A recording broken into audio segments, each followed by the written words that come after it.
बैसाख के महीने की सुंदर अमावस्या का दिन था। उस दिन माता पार्वती शंकर भगवान के लिए जब पकवान बनाने के लिए बैठी, कुछ नहीं मिला, तब माता पार्वती ने शिव जी के हाथ में त्रिशूल है, शिव जी के 3 नेत्र हैं, बेलपत्री में भी 3, बोलते जाओ, पत्ती है।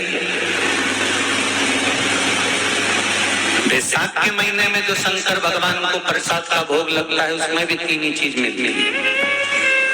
सत्तू,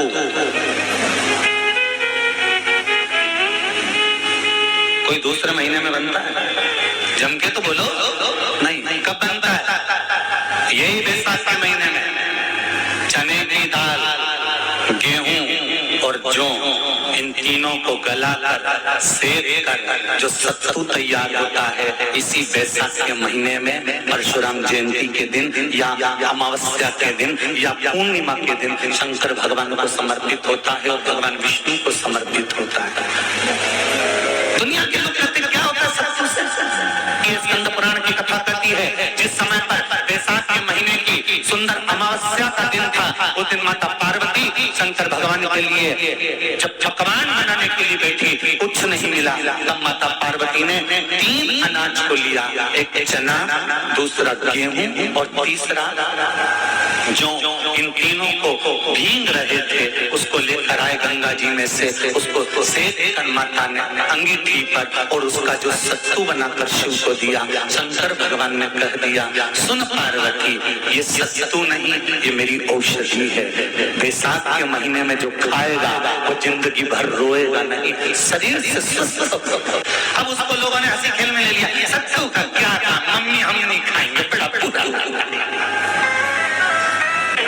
शिव जी का एक एक चीज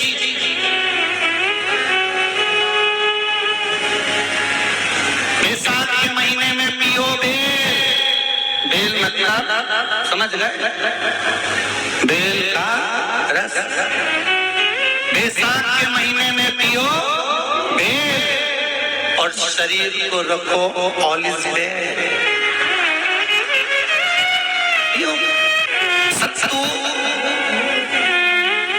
12 महीने खाओ, मत खाओ। कौन सा महीना?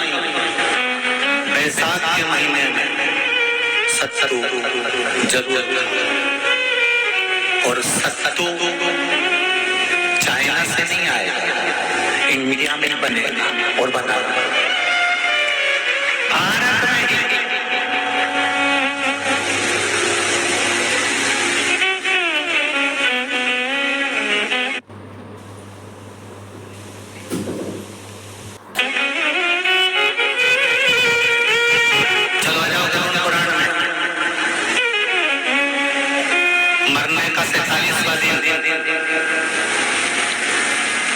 जब मरेंगे तब गरुड़ पुराण बचेगी, पहले सुन लो।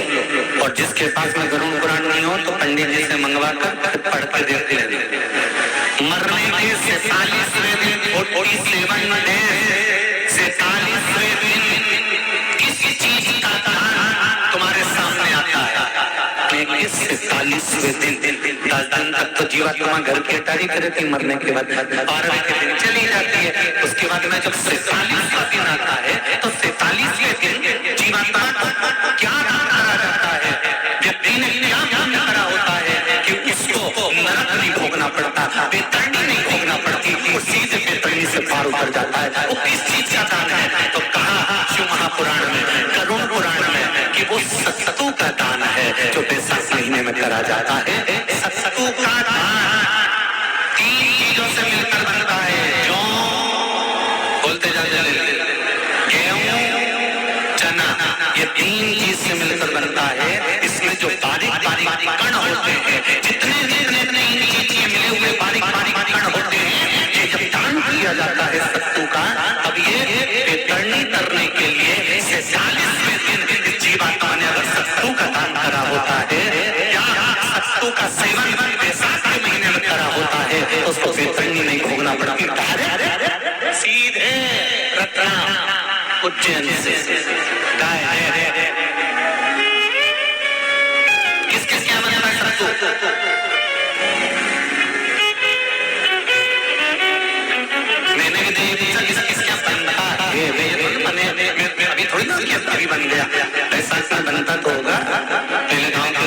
तीरथ करने जाते थे, गांव का लोग जब तीरथ करने जाता था, कोई सामान नहीं लिया, सत्तू बांधी पोटली धरा यूं और पानी में डुब लिया और नमक डालिया या शक्कर या गुड़ घोल के और पी के वही चले।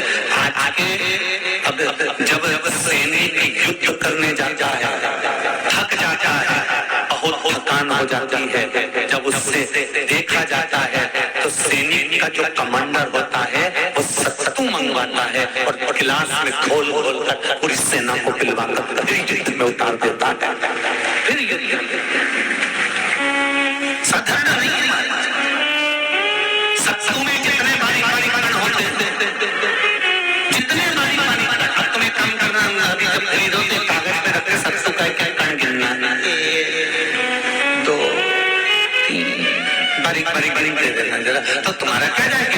भगवान कृष्ण के हाथ में पट्टी बंधी थी तो उनने भी तो रुक्मणी को गिनने को दिया था, जरा गिन तो जरा इसमें कितने धागे।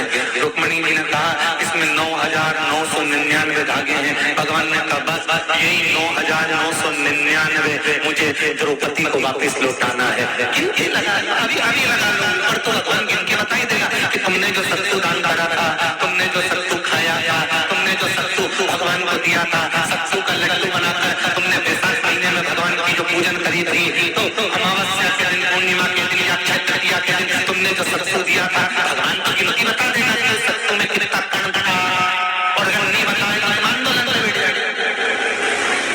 क्या मैं बताऊं पहले आपने कितना सत्तू दिया तो उसमें कितने कण बताना पड़ा।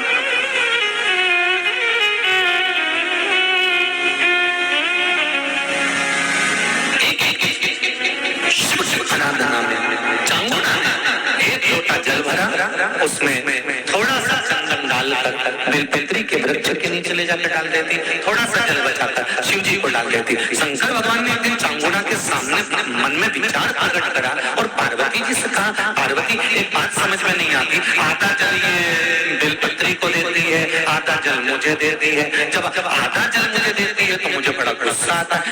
भगवान ने कहा ये आधा जल कहाँ डोल के आती है। पार्वती ने कहा उसके संतान नहीं है, इसलिए वो बेलपत्री की आराधना करती है और आपकी भी आराधना करती है। इनके यहाँ पितृदोष होता है, काल सर्प दोष होता है, वास्तु दोष होता है, उनको ज्यादा कुछ नहीं करना होना।